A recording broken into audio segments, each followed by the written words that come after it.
Europe 1, j'ai choisi pour vous.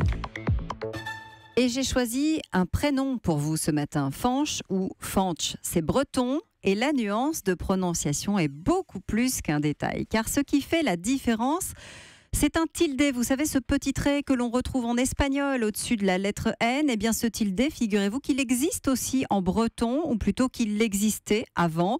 Car aujourd'hui, Lydia et Jean-Christophe se battent pour qu'il figure au-dessus du prénom de leur fils. Mais le tribunal de Quimper vient de leur dire non, en estimant que le signe en question était incompatible avec la loi française. Sauf que les parents, eux, ont un autre argument. C'était le prénom de mon grand-père, explique le papa, et à l'époque, tilde ou pas, ça ne posait aucun problème. Or, entre-temps, une circulaire qui date de 2014 est passée par là.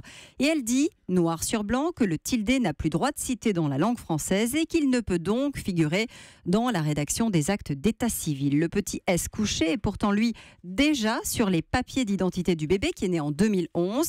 Comme il était d'ailleurs sur les prénoms de deux écrivains bretons célèbres, Fanch Perru et Fanch Broudig, et même, ironie du sort, dans l'ordonnance de Villers-Cotterêts qui a imposé, et oui, le français dans les actes de justice. C'est donc un long combat qui s'engage, comme il s'était d'ailleurs déjà engagé par le passé, quand l'Hexagone interdisait purement et simplement les prénoms régionaux. C'était en pleine terreur, sous Robespierre. C'est vrai que depuis, c'est une autre époque. Les temps changent, mais pas pour tout et pas pour tous. C'est oui pour Démon, pour Tocali ou pour Bilbo. C'est non pour Fraise, pour Nutella et désormais aussi pour François en breton.